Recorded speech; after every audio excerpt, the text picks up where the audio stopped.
Spain, 1550. Two men of the church stand opposed to one another in a public debate. The question at hand: do indigenous peoples have rights under the Spanish Empire?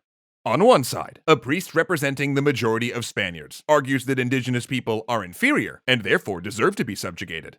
But the man on the other side has witnessed the atrocities committed by the Spaniards in the New World. In fact, he himself previously participated in those atrocities, and he's been spending his life trying to atone for it. His name is Bartolomé de las Casas, and he's the world's first human rights activist.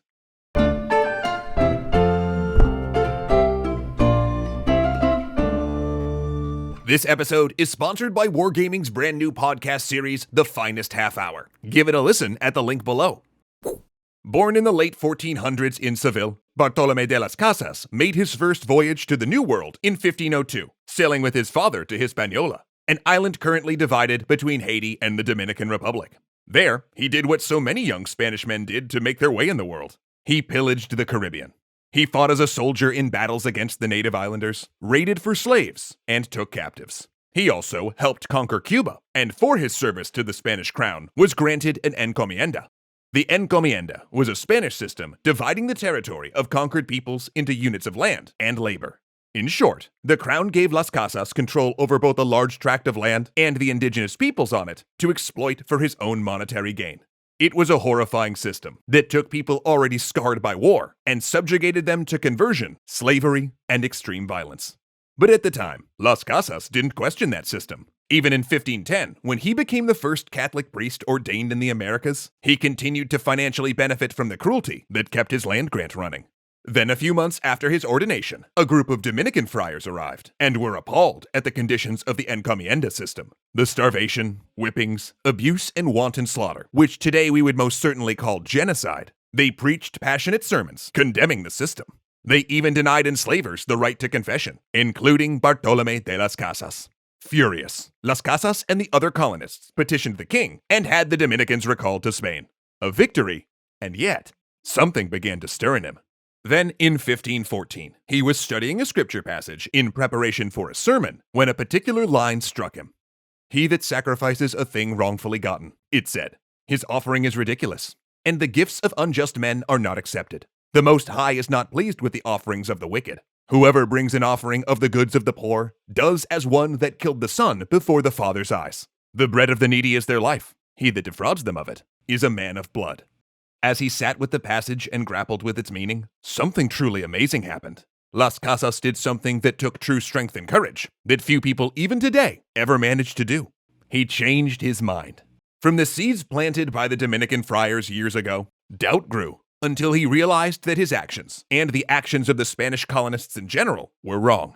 He freed all of the enslaved people whose labor, skills, and knowledge of native agriculture he had stolen, and gave up the land he realized was not rightfully his. And he began to preach that others should follow in his footsteps. And as you can imagine, his colonist friends did not take kindly to this, and rallied against him. So, in 1515, now unwelcome in the New World, Las Casas returned to his homeland to fight against the enslavement and abuse of native people at the source. But that was easier said than done. Most people in power either owned encomiendas themselves, or at the very least, profited from the vast wealth coming in from the colonies. King Ferdinand was ill that winter, but even so, he briefly met with Las Casas on Christmas Eve to discuss the situation. Las Casas laid out the arguments, but due to the king's weakened state, the monarch said he would need to save the meat of their discussion for when he recovered. While he waited, Las Casas published papers and reports on the inhumane conditions he'd witnessed in Spanish America, writings that were met with scorn and mockery. But if he could convince the king, Las Casas knew if he made the case and put his faith in King Ferdinand's ability to see what was right, the rest of society would follow. But sadly, that was not to be. For King Ferdinand died exactly a month after their meeting on January 25th, 1516.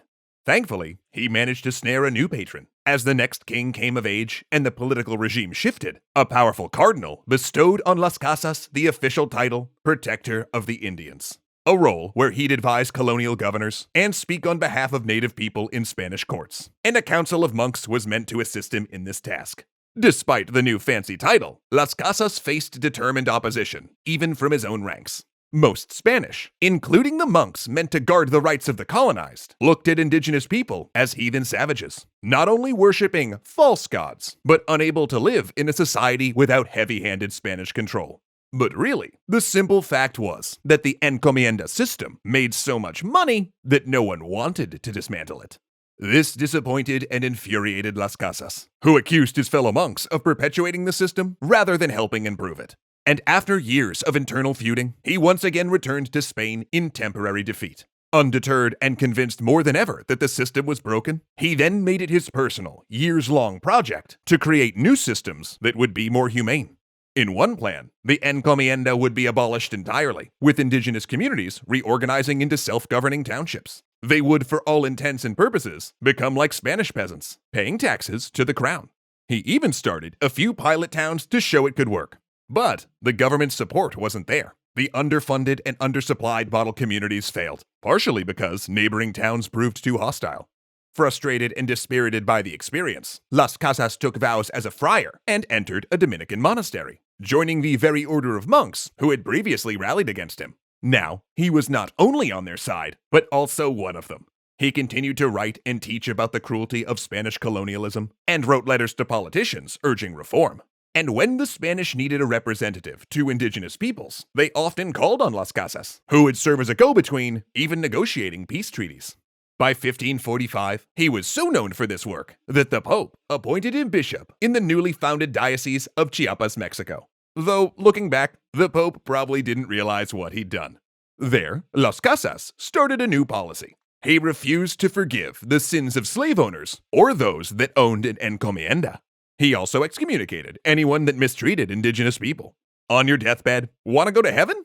Great! Just free all your slaves and return their property, and then I'll give you absolution. Don't worry, I'll wait.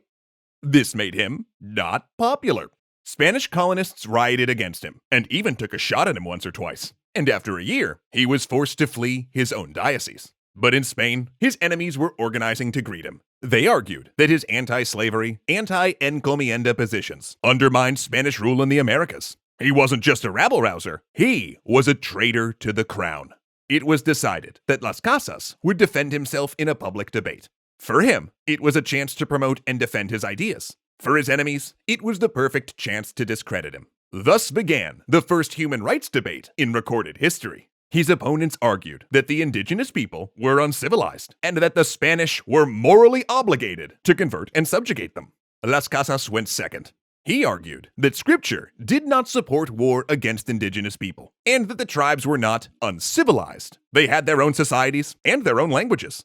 He did believe that conversion was a duty, but one that must be done peacefully, without abuse and slavery.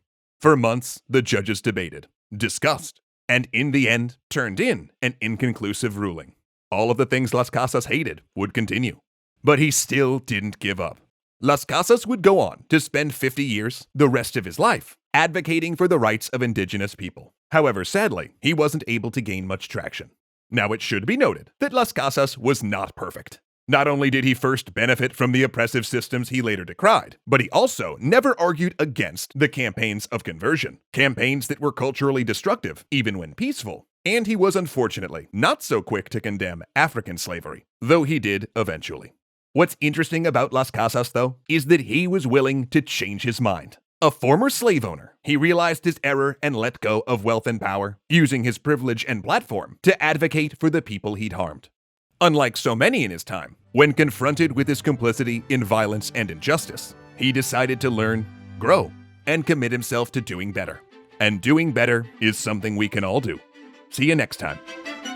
Once again, thank you to the Finest Half Hour podcast for sponsoring this episode. Brought to you by our friends over at Wargaming, this audio series explores all the facets of the Second World War, from the legacy left behind by World War I, to the strategies of the Axis and Allied powers, to the struggles of ordinary soldiers and civilians. Narrated by British Army veteran and armored warfare instructor Richard Cutland. Each week, the Finest Half Hour uses a rich soundscape, including period recordings, to explore the skies above London during the Battle of Britain, the war in the desert at El Alamein, the massive tank battles on the Eastern Front, and so much more. So if all that info sounds up your alley, give it a listen at the link below.